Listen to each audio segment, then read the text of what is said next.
Y gracias por estarnos acompañando en esta tarde del día de hoy, de este día miércoles 7 de mayo. Ya es tardezón, ya son las 5 de la tarde. Le cuento el resumen de lo que pasó el día de hoy. Como usted sabe, se tomó la decisión de política monetaria por parte de la Reserva Federal. Mantuvieron las tasas sin cambios, pero lo interesante fue la conferencia donde Jerome Powell, dicen, estuvo dando la impresión de querer referirse a una estanflación sin mencionarla.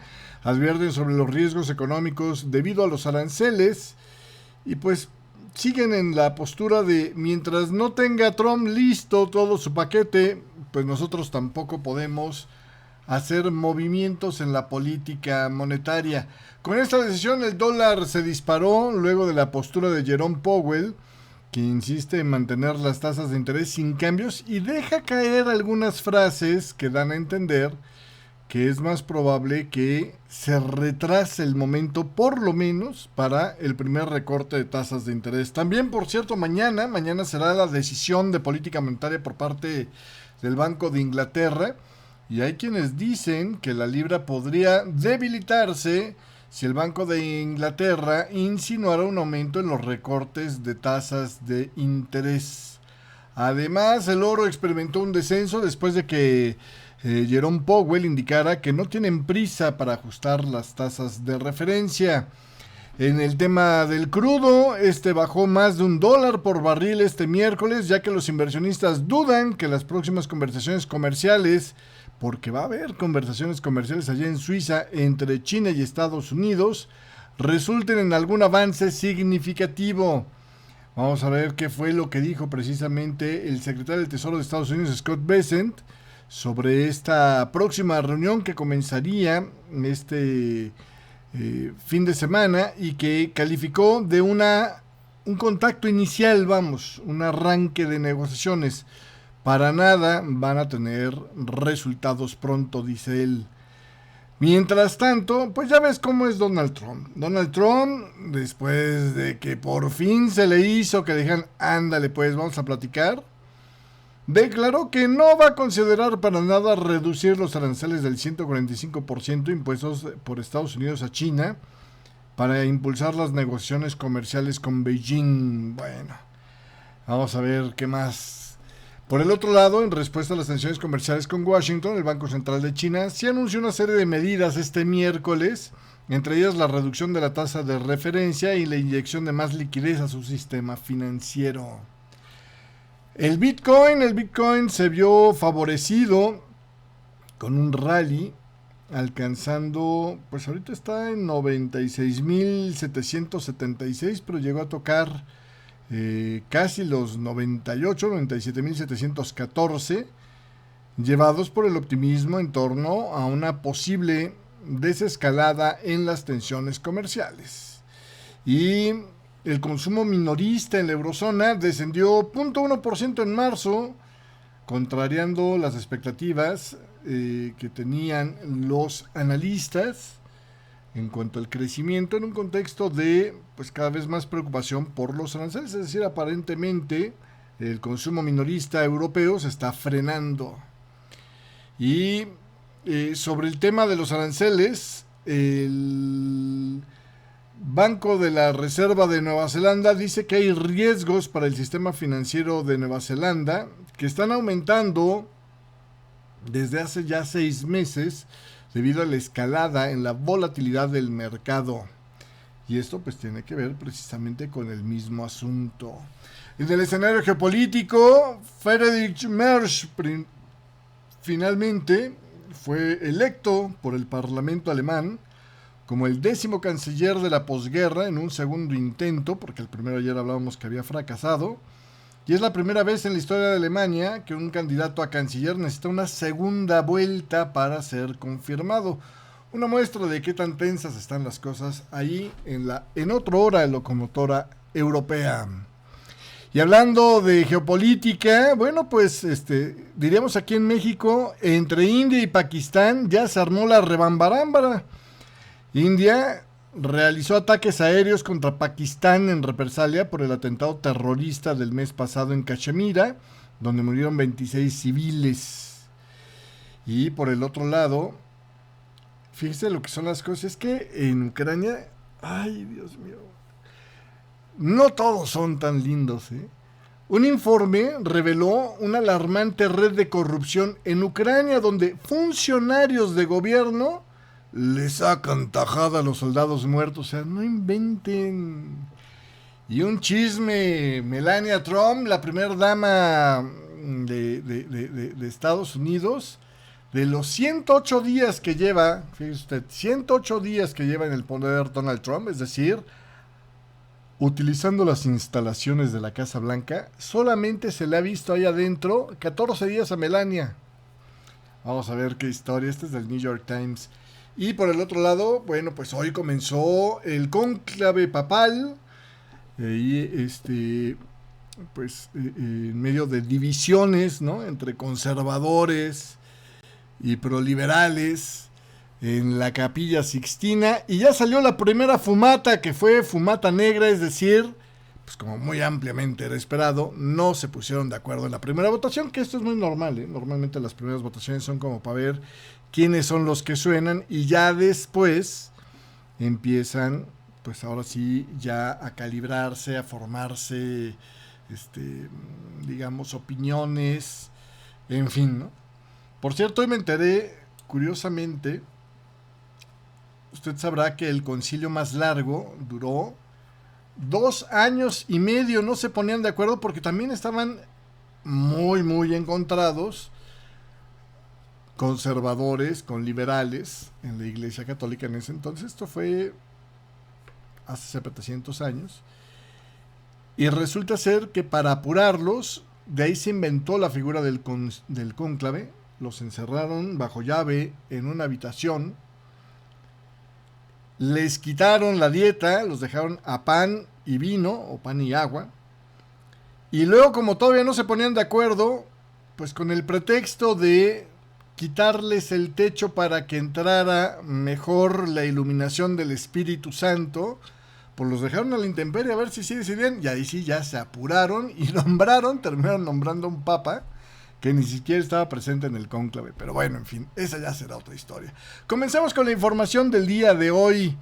Empezamos con el tema de la Reserva Federal, que alertó sobre crecientes riesgos de mayor desempleo e inflación debido, pues, a los aumentos arancelarios, y por lo tanto dijo que era, pues, lo más apropiado mantener las tasas de referencia sin cambio. Jerome Powell advirtió que si los aumentos de aranceles se mantienen, podrían generar un alza en la inflación, una desaceleración del crecimiento económico y un aumento del desempleo. Estos aranceles, calificados como un impacto económico, disminuyen la capacidad de oferta de bienes y servicios, elevando los precios e impactando negativamente a las ganancias y a la inversión corporativa. La Fed enfrenta el dilema de priorizar el control de la inflación o mitigar el riesgo de un aumento de desempleo. A pesar de las críticas de Donald Trump, quien instó a que la Fed baje las tasas de interés, pues en el Banco Central de Estados Unidos se muestran cautos y consideran que los costos en este momento de mantener las tasas sin cambios, de esperar a ver cómo se desarrolla la política de aranceles de Donald Trump, son más bien bajos. ¿En comparativa a qué? Pues en comparativa a equivocarse, ¿no? Los cambios arancelarios de Donald Trump han elevado las tasas efectivas en Estados Unidos a niveles que no se veían desde la Segunda Guerra Mundial. Los aranceles sobre China han alcanzado el 145%, dinamitando prácticamente cualquier posibilidad de comercio entre las dos principales economías del mundo por tamaño, y provocando una caída del 35% en los volúmenes de entrega de cargueros. Mientras tanto, la tasa de desempleo todavía se mantiene razonablemente, pues sin dar evidencias de cambios, 4.2%. Esa es una de las razones que argumentaba Jerome Powell para mantener las tasas de referencia sin cambios, y es decir, pues en los datos todavía no aparece esa situación de los efectos de la política arancelaria de Donald Trump. Por cierto, hay quienes opinan que el mercado, que también se vio resistente el día de hoy, el Dow Jones ganó 0.7%, el Standard & Poor's 500 0.43% y el Nasdaq 0.39%, pues es debido a que el mercado todavía está actuando bajo la premisa de que los aranceles no se van a mantener, son simplemente una herramienta de negociación. ¿Tendrán razones los que apuestan a esto? Habrá que ver, habrá que ver. Solamente Donald Trump lo sabe. Para los que comparan, por cierto, este shock en las cadenas de suministro que está provocando Donald Trump con el shock en las cadenas de suministro que provocó la pandemia, pues hay una diferencia interesante, y es que en la pandemia pues estábamos todos congelados esperando a que apareciera la santa vacuna. Aquí digamos que Donald Trump es el maestre de llaves de la vacuna, ¿no? Él decide si la pone o la quita, y pues habrá que ver qué tiene en su cabecita. Por el otro lado, le decía yo, el dólar se disparó fuertemente. Le pongo por acá el gráfico del dólar index. Ahí lo tiene usted. Esta mañana, esta jornada terminó ganando 0.68% el dólar index. Luego de que Jerome Powell mantuviera firme la postura de esperar a ver cómo evoluciona la política de aranceles de Donald Trump. Powell reconoció que existen riesgos al alza tanto para la inflación como para el desempleo, pero destacó que los datos actuales no muestran señales de un declive todavía. Sus comentarios impulsaron al dólar, que ya venía fortaleciéndose ante los indicios de una posible tregua en las tensiones comerciales entre Estados Unidos y China. El dólar index, le digo, escaló pues a más del 0.68% en esta mañana, aunque todavía no supera la barrera de los 100, como puede ver ahí en el gráfico. Y el día de mañana también tomará decisión de política monetaria el Banco de Inglaterra, y fíjese lo que dicen los de la Toronto Dominion Securities. La libra esterlina podría debilitarse, según ellos, si la decisión del Banco de Inglaterra de este jueves insinuara un aumento en los recortes de tasas de interés.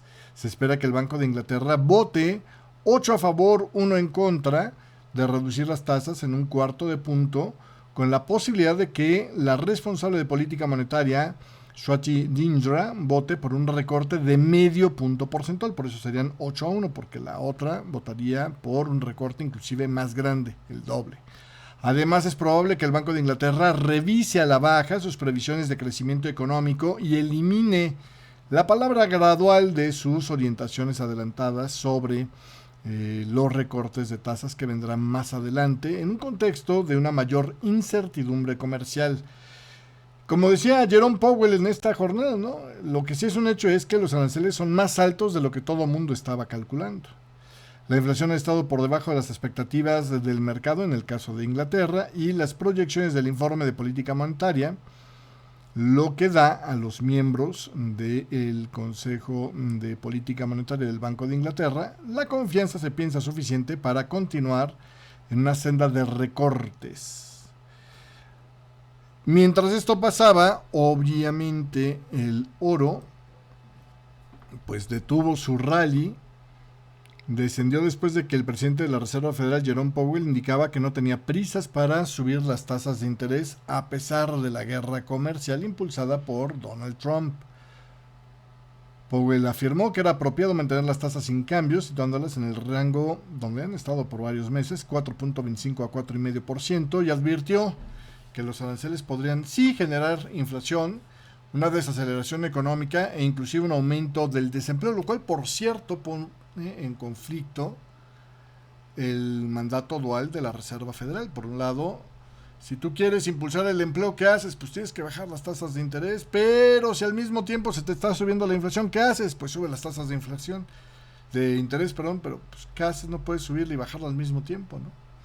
El dólar se fortaleció tras los comentarios de Powell, ejerciendo presión sobre el oro, que cotiza en dólares. La falta de perspectiva de recortes de tasas es negativa para el oro, que suele beneficiarse de un entorno más bien de tasas bajas.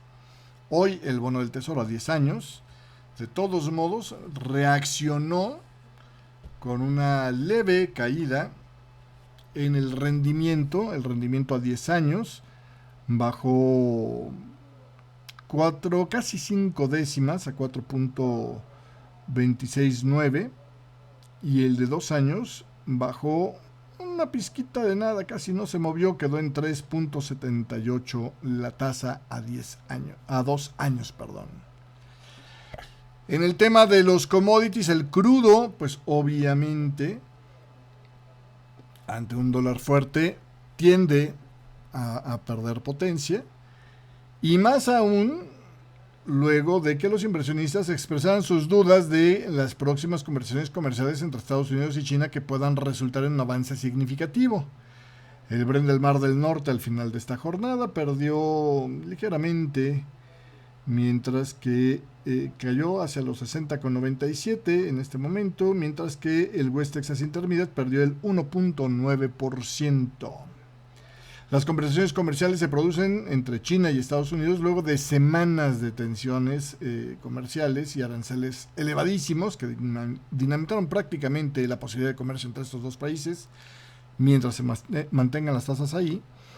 Y pues las expectativas de un gran avance se ven bajas, sobre todo cuando el secretario del Tesoro de Estados Unidos, Scott Bessent, describió las conversaciones como apenas iniciales, no son para nada avanzadas, dijo. Entonces, bueno, pues entre todo esto, ahí estuvo el movimiento del crudo, que por cierto, pues sigue con la línea que traíamos nosotros en nuestro recuento de ondas de Elliott. Por el otro lado, ¿qué va a pasar con estas conversaciones? Bueno, según Bessent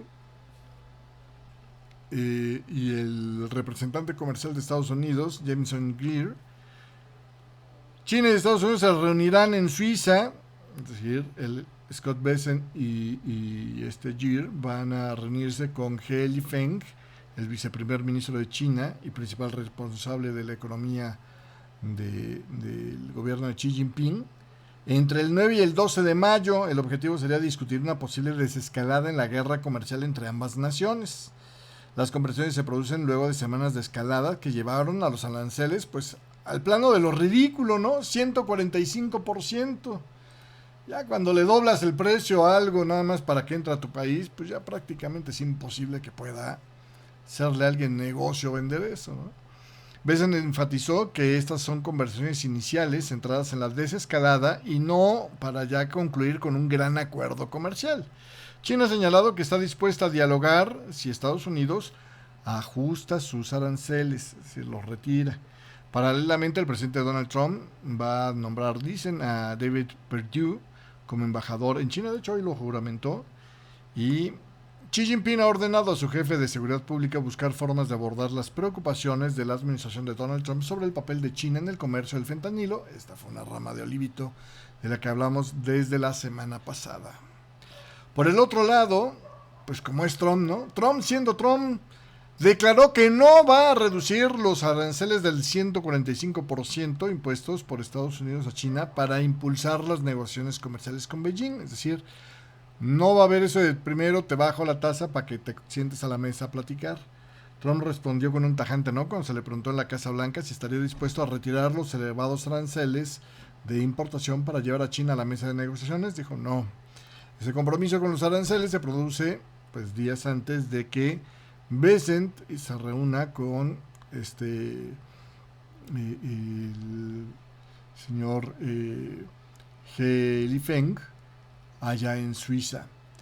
China afirmó que Estados Unidos solicitó esta reunión, es decir, que conste de que él me estuvo llamando, y reiteró su firme oposición a los aumentos arancelarios de Donald Trump antes de estas conversaciones.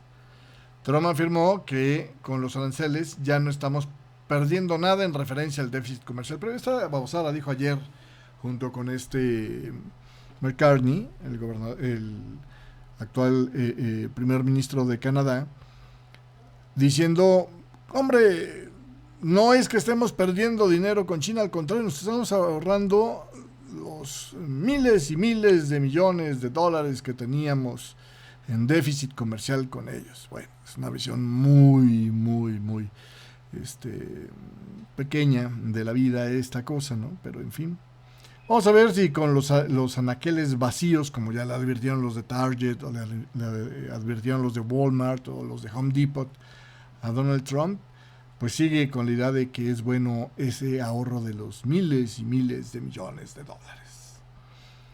Y bueno, por lo pronto lo que sí China, en respuesta a las tensiones comerciales con Estados Unidos, ha hecho es anunciar este miércoles un paquete de medidas que incluyen, entre otras cosas, la disminución del coeficiente de reserva obligatorio, es decir, lo que tienen que reservar para los préstamos, en 0.5% a partir del 15 de mayo, lo que liberaría, calculan, aproximadamente 1 billón de yuanes, algo así como otros 139 mil millones de dólares dentro del sistema financiero chino, que permitiría a los bancos que puedan prestar más. Además, recortó una tasa de referencia clave, 0.1%. Esta es la primera medida concreta desde que los aranceles de Donald Trump afectaron a los productos chinos en abril. Y aunque la economía de China ha crecido un 5.4% en el primer trimestre, impulsada por las exportaciones todavía, ¿no? Y sobre todo de emergencia que están haciendo sobre lo que podría ser arancelado, las señales de desaceleración son evidentes. El número de barcos de China que van a Estados Unidos se ha desplomado por la cancelación de pedidos y las fábricas de China están dando licencias a trabajadores. Pues váyanse a su casa y del pago y luego hablamos, ¿no? Los economistas calculan que el crecimiento económico de China se va a desacelerar al 4% o menos, a pesar de que la meta del gobierno es un 5% para este año. Y otro de los que estuvo reaccionando con este tema del anuncio de las conversaciones con China, entre China y Estados Unidos, es el Bitcoin, que subió alcanzando los 97.714 por un momento, aunque ahorita, como puede ver, está por ahí de los 96.900. Ether también subió un 4.2%. Este repunte se produjo a pesar de las tensiones geopolíticas, como por ejemplo los ataques militares selectivos de India contra Pakistán, que ahorita vamos a hablar un poco más. Parece que hay un renovado interés en Bitcoin, con operadores centrados en opciones de compra en torno a la zona de los 100.000. El mercado parece ignorar el conflicto de Pakistán. Anteriormente el Bitcoin alcanzó un récord de 109.241 en enero, respaldado por el apoyo de Donald Trump a las criptodivisas, aunque su programa de aranceles pues ha también enfriado, ¿no?, el apetito por las monedas digitales. Y dentro de las consecuencias de los aranceles de Trump, el consumo minorista en la eurozona cayó, le decía, 0.1% en marzo, desafiando las expectativas de crecimiento que tenían los analistas, con una población en Europa cada vez más preocupada por estos aranceles comerciales. Esta caída se produce a pesar de una inflación más baja, fue del 2.2% en marzo y en abril, y un mercado laboral que sigue siendo muy sólido, que habrían impulsado los ingresos reales. O sea, que hay más lana en los bolsillos europeos. La confianza del consumidor en la eurozona cayó en abril a su punto más bajo desde finales del 2023, luego del anuncio de los aranceles de Donald Trump a Estados Unidos, que incluyen un arancel del 20% sobre los productos de la Unión Europea, aunque posteriormente se pausó, quedando en un 10%, que de todos modos es 5 veces lo que se había tenido en promedio en la última década. Economistas esperan que la inflación alcance el objetivo del 2% en el verano, impulsada por una desaceleración económica global relacionada precisamente con estos aranceles y la consiguiente rebaja de precios también en la energía por la menor demanda. Y dentro de los riesgos para el sistema financiero, bueno, en Nueva Zelanda dicen que han aumentado para su país en los últimos 6 meses debido a la escalada en la volatilidad del mercado, debido a estas tensiones comerciales fomentadas por los aranceles de Trump. El gobernador del Banco de la Reserva de Nueva Zelanda, Christian Hawkesby, afirmó que aunque el entorno económico global se ha vuelto más volátil, las instituciones financieras están en una posición todavía sólida para apoyar a la economía. El Banco de la Reserva de Nueva Zelanda, en su informe publicado en esta última jornada, destacó que los riesgos geopolíticos también se han intensificado, especialmente tras la imposición de los aranceles por parte de Estados Unidos a las importaciones de bienes de varios países, incluyendo Nueva Zelanda. A pesar de esto, los bancos mantienen fuertes reservas de capital y liquidez para sostener el flujo de crédito, incluso si las condiciones empeoraran, decía Hawkesby, añadiendo que los bajos costos de endeudamiento y los altos precios de las exportaciones agrícolas están de alguna manera apuntalando la capacidad de pagar deuda. Y en otro tema geopolítico, por fin Friedrich Merz fue electo por el Parlamento alemán como 10º canciller de la posguerra en Alemania, pero hasta la segunda vuelta, después de no haber obtenido un apoyo suficiente en la primera votación. Es la primera vez en la historia de Alemania que un candidato a canciller necesita una segunda votación para ser confirmado. A pesar de que la coalición propuesta por Merz tiene una mayoría relativamente cómoda de 2 escaños, no se sabe muy bien por qué una docena de sus propios miembros de coalición no lo respaldaron en la primera votación secreta. Los analistas dicen que este contratiempo daña la credibilidad del nuevo gobernador, a pesar de que los planes para la toma de posesión de Merz solo se retrasaron unas cuantas horas. Entonces, bueno, pues así las cosas. Y le decía, como si nos faltara algo, ¿no? India, pues se le ocurrió realizar ataques aéreos contra Pakistán en represalia por el atentado terrorista del mes pasado en Cachemira, donde, si usted recordará, murieron 26 civiles. El gobierno de la India declaró haber atacado 9 sitios en Pakistán y en la parte pakistaní de la región de Cachemira, que está en disputa desde hace años entre la India y Pakistán, matando a más de 20 personas. Estos ataques mataron a más de 20 personas e hirieron a decenas. También hay informes de que las fuerzas indias sufrieron algunas pérdidas, con al menos 2 aviones derribados. La parte de Cachemira controlada por India.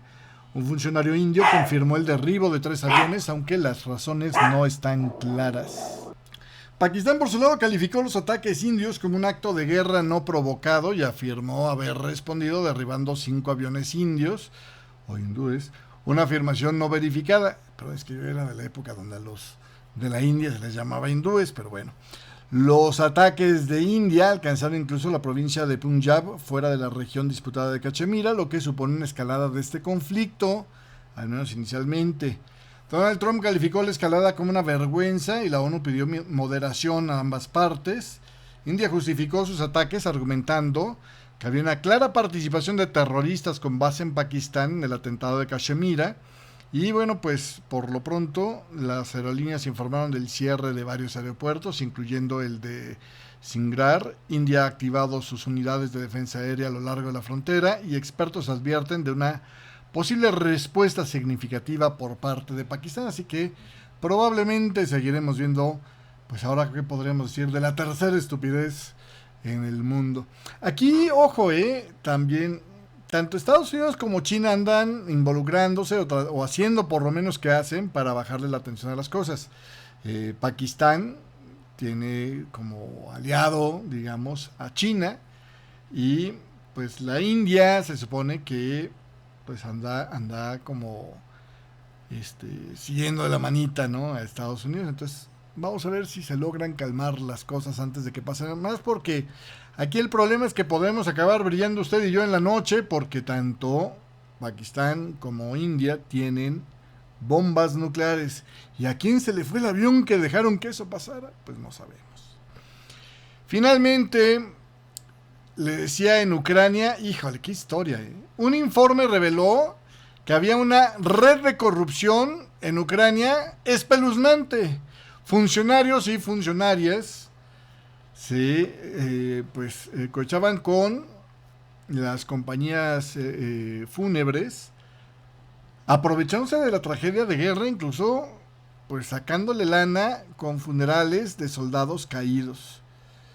Cada vez hay más casos de sobornos a cambio de contratos para el transporte de los cuerpos de los soldados, a sobreprecio en las lápidas, en ataúdes también, a eso que dices, ¡ay, qué barato! Y pagos a policías y personal médico para que les dieran rápido información sobre fallecimientos inminentes.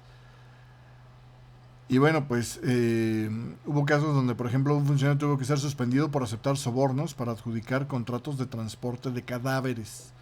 Las familias de los soldados tienen derecho a una ayuda estatal para el funeral, pero no pueden elegir la funeraria, lo que facilita pues que se amañen las licitaciones.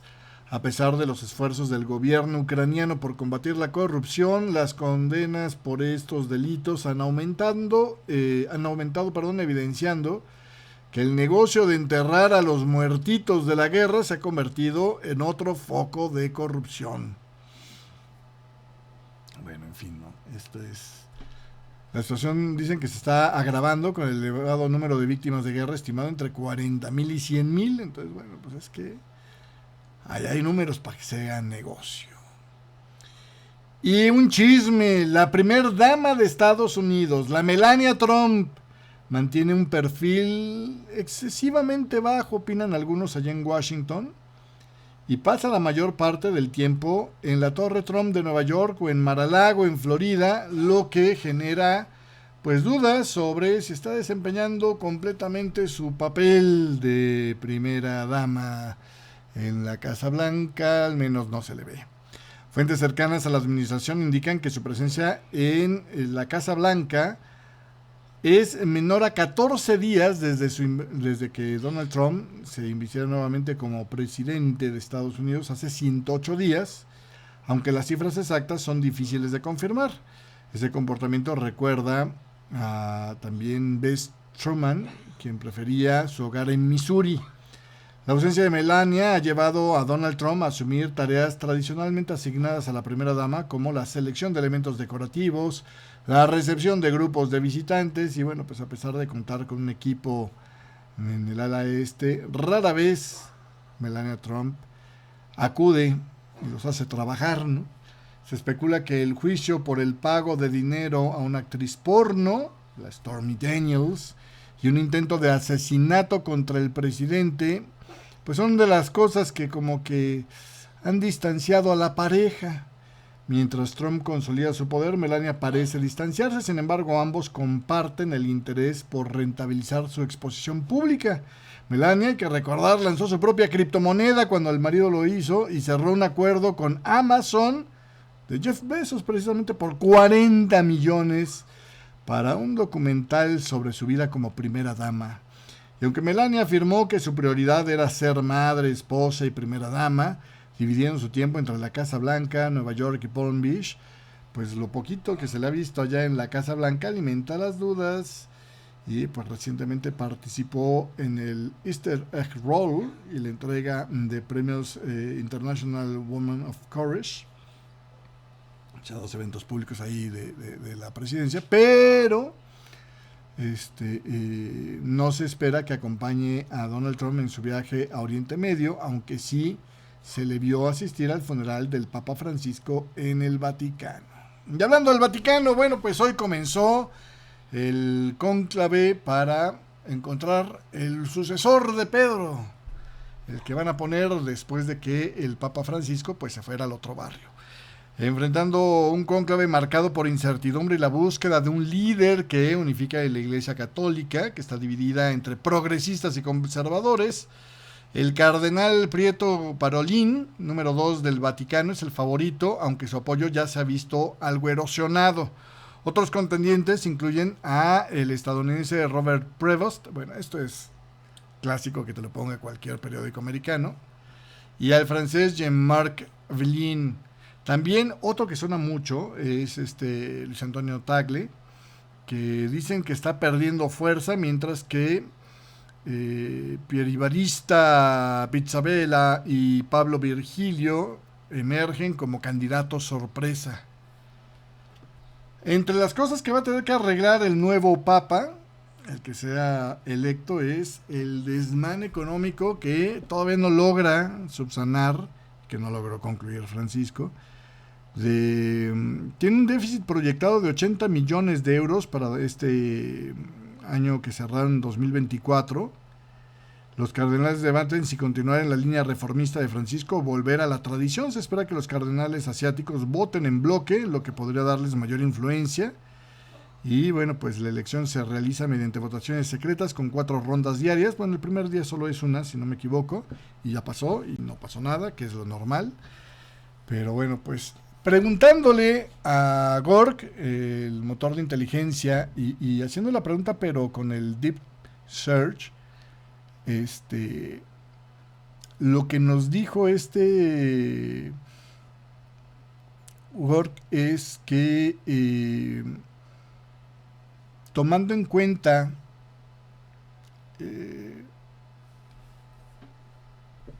cuáles son las, digamos, necesidades más urgentes de arreglar de la iglesia, Lo que dijo es, parece probable que el cardenal Luis Antonio Tagle, el de Filipinas, o el cardenal Fridolin Ambongo, el de África, sean electos dado su enfoque urgente en conectar con los jóvenes. Sin embargo, Pietro Parolin sigue siendo un fuerte contendiente debido a su experiencia, aunque su enfoque en la juventud es menos destacado. Y bueno, entonces lo primero que hizo fue investigar. Estaba muy interesante porque te va poniendo cómo va el proceso de pensamiento dentro de lo que tiene, o el razonamiento que hace para buscar datos. Y era bueno, primero se fue a buscar qué es lo que dice la iglesia que le urge más arreglar. Y entonces después se fue a buscar cada uno de los papables, quién tiene más, digamos, trayectoria en ese tema, ¿no? Dice Gore que la elección dependerá de las prioridades del cónclave, si van a poner énfasis en la inclusión y la justicia social. Entonces, bueno, dice por acá que si el análisis se centra en lo que la iglesia necesita mejorar urgentemente, como la participación de los jóvenes, los candidatos como el cardenal Tagle de Filipinas, conocido por su carisma y su trabajo con los jóvenes en eventos como el Día Mundial de la Juventud, o el cardenal Ambongo, que ha organizado grandes reuniones juveniles en África, parecieran ser los más adecuados. Ambos se alinean con las prioridades de inclusión y justicia social, según un reciente llamamiento de líderes juveniles a los cardenales. Sin embargo, la experiencia diplomática de Parolin podría apelar a quienes buscan estabilidad, aunque su enfoque en la juventud sea menos evidente. La diversidad del cónclave, con un 40% de electores europeos, pero un creciente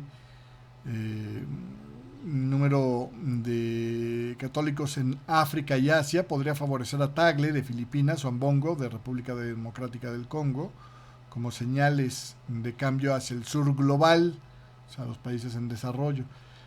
También la edad podría influir. Tagle tiene 67 años, Ambongo 65 y Parolin tiene 70. Un papado más largo, si se quiere, pues tendría que buscar eso. Si un papado más corto, si se desea, pues tendría que favorecer a Parolin, ¿no? La imprevisibilidad del cónclave, sin embargo, significa que hay otros factores como alianzas internas que podrían alterar el resultado. Entonces, bueno, pues así las cosas en esta. Si usted quiere ver completo todo el